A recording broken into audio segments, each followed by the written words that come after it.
हम सब ने आईवीएफ की सक्सेस स्टोरीज तो बहुत सुनी है, बट ऐसा बहुत कम बार होता है कि हम आईवीएफ के फेलियर के केसेस के बारे में बात करते हैं। IVF is a ray of hope for childless couples and there are many couples who have conceived and have had a baby through IVF. But बहुत से ऐसे couples भी होते हैं जिनका फर्स्ट साइकिल IVF का सक्सेसफुल नहीं होता है। बहुत से couples हमसे आकर ये क्वेश्चंस पूछते हैं कि आखिर हमारा IVF फेल क्यों हुआ।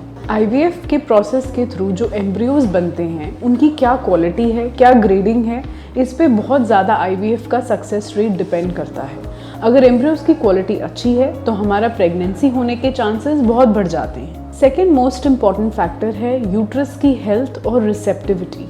इसका मतलब है कि यूट्रस की लाइनिंग कितनी हेल्दी है और कितने अच्छे से एम्ब्रियो को ग्रो करवा सकती है।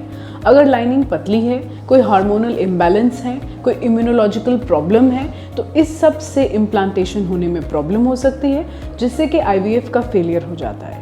एक और चीज़ जो हमें दिमाग में रखनी चाहिए वो होता है implantation window. That is that period when the endometrium is most receptive. अगर एम्ब्रियो ट्रांसफ़र इस पीरियड की ड्यूरिंग होता है तो प्रेगनेंसी होने के मैक्सिमम चांसेस होते हैं। थर्ड मोस्ट इम्पॉर्टेंट फैक्टर है genetic abnormalities of the embryo. अगर जो फॉर्म्ड एम्ब्रियो है उसमें कोई भी जेनेटिक प्रॉब्लम है तो चांसेस हैं कि ये एम्ब्रियो मिसकैरी हो जाएगा और सक्सेसफुल प्रेगनेंसी नहीं होगी।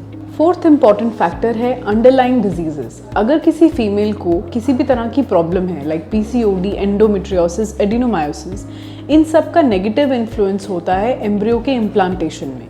पहले इन डिजीजेस को ट्रीट करना चाहिए और फिर ही इम्प्लांटेशन के बारे में सोचना चाहिए। The fifth important factor is lifestyle changes. अगर वज़न बहुत ज़्यादा है, स्मोकिंग, अल्कोहल जैसी हैबिट्स हैं, सेडेंट्री लाइफस्टाइल है, इन सब का नेगेटिव इन्फ्लुएंस होता है एम्ब्रियो की इम्प्लांटेशन में। Failed IVF can be very disheartening, but please remember that it is not the end of your parenthood journey. Don't lose hope. Please visit your doctor to discuss what went wrong and what are the other options available for further treatment, and also visit a fertility counselor so as to overcome the emotional turmoil. Book a free consultation today.